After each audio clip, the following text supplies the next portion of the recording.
मिसाल के तौर पे एक कैंडिडेट है, उसके हलके के अंदर 150 पोलिंग स्टेशंस बने हैं, 150, तो उसके 150 पोलिंग एजेंट्स होंगे। अब वो जो 50 अस्सलाम वालेकुम वरहमतुल्लाह। प्यारे दोस्तों, उम्मीद करता हूँ आप सब खैरियत से होंगे। नई वीडियो के साथ आपके सामने हाजिर हुआ हूँ। मेरी गुजारिश है वीडियो मुकम्मल देखिएगा, ये बहुत ही ज़्यादा अहम वीडियो है। आपको पता है 8 फरवरी को इंशाल्लाह इलेक्शन होंगे, तो उसमें ये इलेक्शन नहीं बल्कि सिलेक्शन है, तो इसमें धांधली का भी बहुत ज़्यादा इंकशाफ किया गया है। तो इमरान रियाज़ खान के साथ ये वीडियो आपको दिखाएंगे मुकम्मल। मेरी गुजारिश है वीडियो मुकम्मल देखिएगा। धांधली से कैसा बचा, मतलब कि उसको कैसे बचा जाए, धांधली को कैसे रोका जाए और अपना वोट कैसे करें, ये मुकम्मल तफसीलात इस वीडियो में देखिए। वीडियो देखते हैं, उसके बाद बात करते हैं। अच्छी लगे तो लाइक ज़रूर कीजिएगा।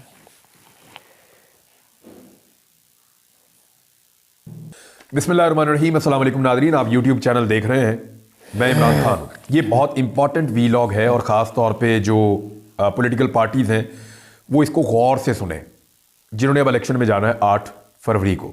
मेरी कुछ ऐसे लोगों से बात हुई जो इलेक्शन कमीशन के साथ वाबस्ता रहे, रिटायर हो चुके हैं। कुछ ऐसे सोर्सेज हैं जो मौजूद हैं अभी, कुछ पॉलिटिकल लोग हैं, उनसे भी बात हुई और मैंने ये जानने की कोशिश की कि धांधली किस तरह की जाएगी और धांधली को कैसे रोका जा सकता है। तो इसमें जो सबसे इंपॉर्टेंट और मेन किरदार होगा वो पोलिंग एजेंट का होगा।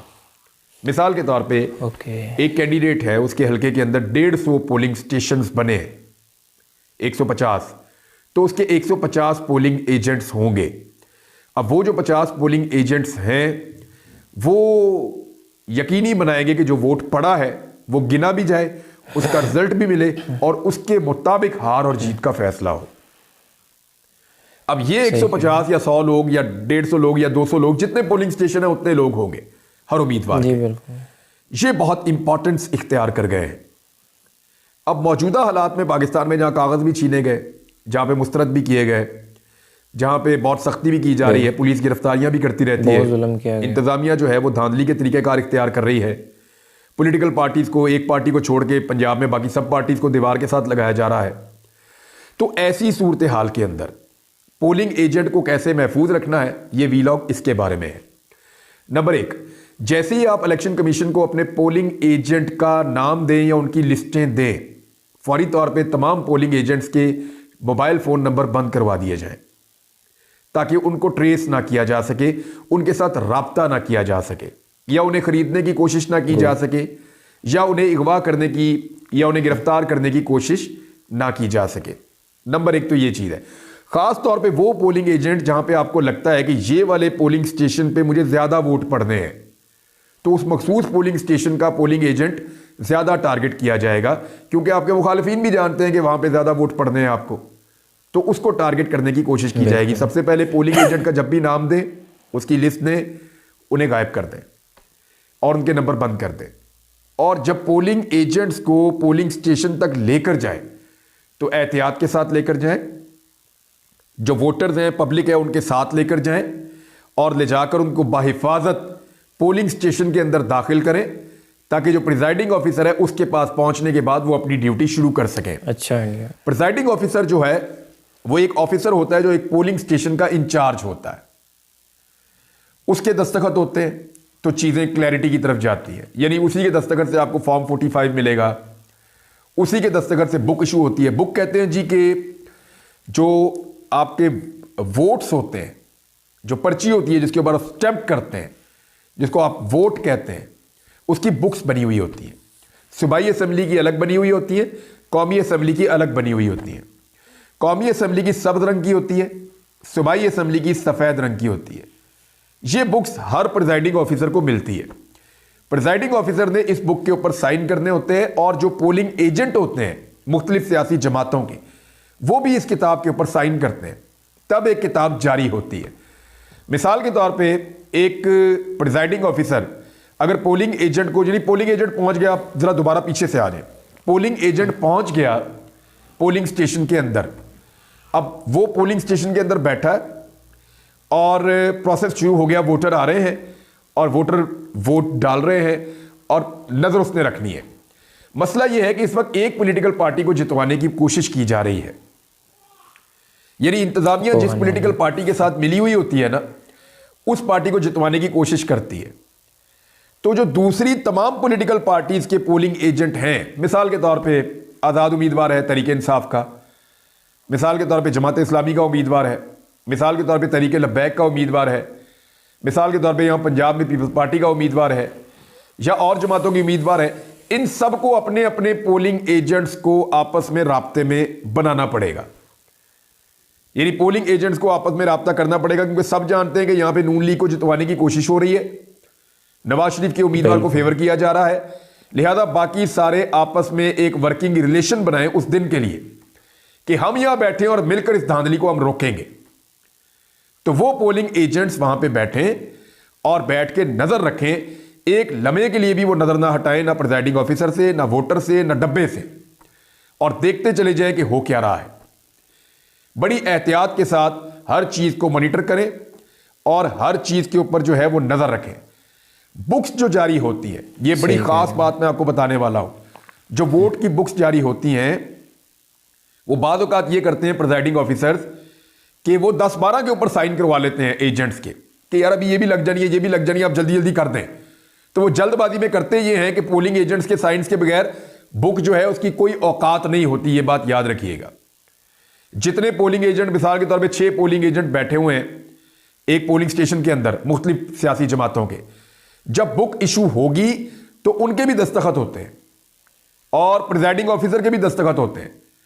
अब अगर वो 10 बुक्स के ऊपर उसने दस्तखत करवा दिए बात बताइए और इस्तेमाल शाम तक सिर्फ 6 बुक्स हुई हैं, तो बाकी जो 4 है ना वो रात के बाद इस्तेमाल हो जाएंगी और उनके अंदर वोट डल जाएगा, ठप्पे लग जाएंगे और ठप्पे लग के वो आपके खिलाफ इस्तेमाल हो सकती हैं या किसी भी जमात को जिताने के लिए इस्तेमाल हो सकती हैं। लिहाजा जितनी किताबों की जरूरत पड़े सिर्फ उतनी किताबों के ऊपर आपने दस्तखत करने हैं, उतनी को ही अलाउ करना है कि जनाब अगर ये खत्म हो रही है तो फिर अगली किताब आपने रखनी है, अदरवाइज इकट्ठे साइन नहीं करने। एक तो ये पोलिंग एजेंट बात को याद रखें।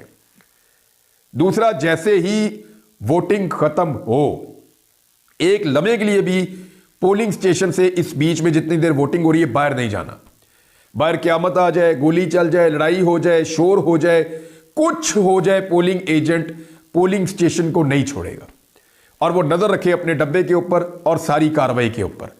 पोलिंग स्टेशन से बाहर नहीं जाना सबने और वहां नजर रखनी है।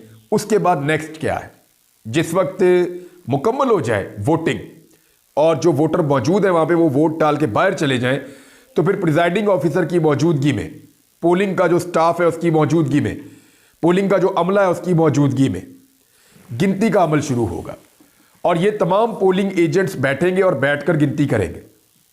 उस वक्त गिनती करें, 1 दफा, 2 दफा, 3 दफा, जितनी दफा भी होती है गिनती करवाएं। गिनती करवाने के बाद कच्चे कागज पे रिजल्ट आपने नहीं लेना। पोलिंग एजेंट ने रिजल्ट लेना है फॉर्म 45 के ऊपर। फॉर्म 45 के ऊपर दस्तखत होते हैं प्रिजाइडिंग ऑफिसर के और ये दस्तखत आपने कच्ची स्याही वाले पेन से नहीं लेना। यानी कई ऐसे पेन हैं जिनकी दस्तखत किए और आधे घंटे बाद वो मिट गए और बाद में आपको कह दिया जाएगा कि जनाब ये जो पेपर है आपका, ये पेपर तो आपका है, मौजूद है, रिजल्ट भी इसके ऊपर मौजूद है, लेकिन इसके ऊपर प्रिजाइडिंग ऑफिसर के दस्तखत नहीं है, लिहाजा आपने मुसद्दका कॉपी लेनी है। होता क्या है कि एक पेपर अपने साथ ले जाते हैं प्रिजाइडिंग ऑफिसर, जो आरओ के दफ्तर में ले जाके जमा करवा देते हैं, जो मेन दफ्तर होता है जहां पे सारे रिजल्ट जमा हो रहे होते हैं, और वहां पे सारे रिजल्ट इकट्ठे करके तो वो नतीजा बोल देते हैं। एक जो है वो रिजल्ट ले जाता है अपने साथ प्रिजाइडिंग ऑफिसर जो मौजूद होता है पोलिंग स्टेशन में, और एक एक कॉपी तमाम पोलिंग एजेंट्स को दी जाती है। जितने भी पोलिंग एजेंट हैं उन सबको एक एक कॉपी मिलती है।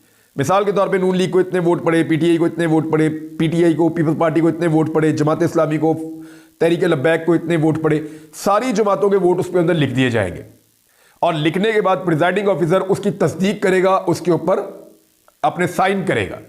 प्रिजाइडिंग ऑफिसर के साइन आपने चेक करने के, जो साइन वो वोट की बैक साइड पे कर रहा है, जो साइन वो पहले कर रहा है वही साइन वो कर रहा है दोबारा उसके ऊपर, जो आपको कॉपी दी है मुसद्दका कॉपी फॉर्म 45 की, वही वाले साइन आपने लेने और बॉल पॉइंट से लेने हैं, पक्की स्याही वाले लेने हैं ताकि वो बाद में मिटे ना।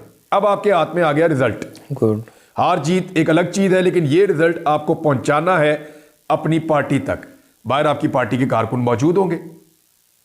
देखिए, इस मुल्क में अभी कागजात नामजदगी छीने गए हैं, तो क्या यह मुश्किल है कि पोलिंग एजेंट बाहर निकले और उससे फॉर्म 45 छीन लिया जाए? बिल्कुल मुमकिन है, छीना जा सकता है। ये हथकंडा भी हो सकता है, पुलिस हो सकता है बाहर खड़ी हो, आपसे छीन ले, कोई और आपसे छीन ले। तो फॉर्म 45 को छीनने नहीं देना। उसका तरीका क्या है कि जो मुख्तलिफ पॉलिटिकल पार्टीज के लोग बाहर खड़े हुए हैं और जो लोग इंतजार कर रहे हैं रिजल्ट का, उस पोलिंग स्टेशन के बाहर निकले, सीधा उनके पास जाएं और उनके साथ हुजूम के अंदर सीधा पहुंच जाएं अपने ऑफिस में, और जाकर अपने उम्मीदवार को, जो मेन ऑफिस बना हुआ है उसके अंदर फॉर्म 45 जमा करवा दें। फॉर्म 45 लाइफ लाइन है। अगर ये फॉर्म 45 इधर उधर हो गया तो कल को आप कहीं पे भी नताइज को चैलेंज नहीं कर सकेंगे। यानी रात गए नए डब्बे आ जाएं, नई गिनती आ जाए, नया रिजल्ट आ जाए, तो आपके पास अगर फॉर्म 45 की मुसद्दका कॉपियां नहीं है तो आप कुछ नहीं कर सकते। लेकिन अगर आपके पास फॉर्म 45 की मुसद्दका कॉपियां हैं, फर्ज करें एक एमपी है, उसके पास 100 पोलिंग स्टेशन हैं और उसके पास 100 के 100 फॉर्म 45 मुसद्दका कॉपियां मौजूद हैं, जो गिनती के बाद उसको मिली है, उस पर दस्तखत मौजूद है, वो तस्दीक शुदा है, और ऐसा ही रिजल्ट बाकियों के पास भी है, तो धांधली होने के बाद भी, रिजल्ट तब्दील होने के बाद भी वो ये अपने फॉर्म 45 ले जाकर किसी भी अदालत में कह सकता है जी ये हमारे पास मुसद्दका कॉपी है, मैं इलेक्शन जीता हूं, तो कम से कम उसके पास एक जवाब होगा कानूनी कार्रवाई के लिए और वापस अपनी सीट को लेने के लिए। तो ये चीज़ आपने ध्यान में रखनी है। पोलिंग एजेंट्स के लिए बहुत ज़रूरी है कि वो टाइमली पहुंचे, सारा दिन विजिलेंट रहें, सारा दिन नज़र रखें और शाम को गिनती अपनी नज़रों के सामने करवाएं। गिनती के बाद फॉर्म 45 जो है वो तस्दीक शुदा लें, मुसद्दका कॉपी उसकी लें, वो लेने के बाद उसको बाहिफाजत पहुंचाएं अपने उम्मीदवार तक। अगर आपने ये ना किया तो मियां नवाज शरीफ साहब के लिए निज़ाम जितनी मेहनत कर रहा है वो बड़ी आसानी से अपनी मनमानी कर लेगा। एक चीज़ और आपने ध्यान में रखनी है कि जो भी रिजल्ट आपको मिलता है उसके फिगर्स बहुत क्लियर लिखे होने चाहिए। मैं आपको फिर कह रहा हूं कि बाद औक़ात ये होता है कि बाद में उसके अंदर तब्दीली कर दी जाती है। तो जो भी रिजल्ट आपको मिलता है, जो मुसद्दका कॉपी आपको मिलती है, आपने एक बात का ख्याल रखना है कि बड़ा क्लियर साफ साफ अंदाज में उसके ऊपर लिखा हो कि एक्चुअल रिजल्ट क्या है, यानी मुबहम नहीं होना चाहिए। इस तरह का ना लिखा हो कि जिसको कल को बदला जा सके या तब्दील किया जा सके। इलेक्शन डे जो है वो पोलिंग एजेंट्स का दिन है, मुझे तो ऐसा लगता है, क्योंकि अगर वोटर निकल आया और वोटर ने निकल कर वोट डाल दिया तो उस वोट की जो अमानत है उसको गिनना, गिन के उसको रिजल्ट के अंदर कन्वर्ट करना, कन्वर्ट करके उसको अपने उम्मीदवार तक पहुंचाना, ये सारी रिस्पॉन्सिबिलिटी पोलिंग एजेंट की है। पोलिंग एजेंट बड़ा कलीदी और बड़ा अहम किरदार अदा करने वाले हैं। लेट्स सी वो ये कर पाते हैं या नहीं कर पाते, लेकिन क्योंकि मियां नवाज शरीफ साहब को जिस तरीके से पाकिस्तान में लॉन्च किया गया है, जिस तरीके से अदलिया ने मियां नवाज शरीफ साहब को रिलीफ पर रिलीफ दिया है, जिस तरीके से उनको इलेक्शन के मैदान में उतारा गया है, जिस तरीके से वो पाकिस्तान में वापस बड़ा जवान हुए हैं और पब्लिक की बिल्कुल तायीद और सपोर्ट ना होने के बावजूद बदस्तूर ऐसा लगता है कि शायद उनको किसी ना किसी तरह इंस्टॉल कर दिया जाएगा। तो ये सारी चीज़ें देखते हुए उनके रास्ते में अगर कोई चीज़ें रुकावट हैं इस वक्त, जो सबसे बड़ी रुकावटें हैं, उनमें नंबर 1 रुकावट तो पब्लिक है। अगर वोटर टर्नआउट बढ़ गया, लोग बड़ी तादाद में बाहर आ गए, तो मियां साहब के लिए मुश्किल हो जाएगा और मायूसी फैलाई जा रही है ताकि वोटर बाहर ना आए। नंबर 2, पोलिंग एजेंट, इसका बड़ा अहम किरदार है। मैंने इनके बारे में ये पूरा वीलॉग किया है, मैंने चीज़ें बताई हैं। बहरहाल जो पॉलिटिकल लोग हैं वो इससे ज़्यादा चीज़ों को समझते हैं और मैं ये समझता हूँ कि पाकिस्तान का निज़ाम भी इस बात का लिहाज ज़रूर करेगा कि बड़ी तादाद में लोग निकले हैं और उन्होंने अपनी आवाज़ सुनाई है। मैं उम्मीद करता हूँ। अब तक के लिए इतना ही। अपना ख्याल रखिएगा, अपने इस चैनल का भी। अल्लाह हाफ़िज़। जी मेरे दोस्तों, आपने वीडियो देखी क्या से क्या किया जा रहा है एक जमात को जितवाने के लिए, नून लीग को आगे लेकर आने के लिए। मेरी गुजारिश है सब लोग निकलिएगा। अल्लाह खैर करे, बाकी अल्लाह बेहतर करेगा इंशाअल्लाह। मज़ीद ऐसी वीडियो हासिल करने के लिए इस चैनल को भी ज़रूर सब्सक्राइब कर लीजिएगा। मिलते हैं अगली वीडियो में, दीजिए इजाज़त। अल्लाह ने